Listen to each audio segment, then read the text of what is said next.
തൃശൂരിൽ വീടിനുള്ളിൽ അമ്മയെയും മകനെയും മരിച്ച നിലയിൽ കണ്ടെത്തി.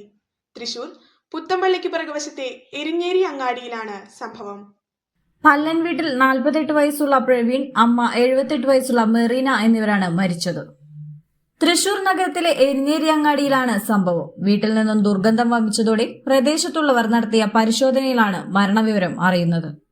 ഉടൻ തൃശൂർ ഈസ്റ്റ് പോലീസിൽ വിവരം അറിയിക്കുകയായിരുന്നു. പോലീസ് എത്തി നടത്തിയ പരിശോധനയിൽ വീടിന്റെ എല്ലാ വാതിലുകളും അകത്തുനിന്നും പൂട്ടിയ നിലയിലാണ്. മുറിക്കുള്ളിൽ കിടക്കുന്ന നിലയിലാണ് ഇരുവരുടെയും മൃതദേഹം കണ്ടെത്തിയത്. വാതിലുകൾ അകത്തുനിന്നും പൂട്ടിയ നിലയിലായതിനാൽ ആത്മഹത്യ എന്നാണ് പ്രാഥമിക നിഗമനം. പ്രവീണിന്റെ സഹോദരൻ വിദേശത്തും സഹോദരി തൃശൂരിൽ മറ്റൊരിടത്തും താമസിക്കുകയാണ്.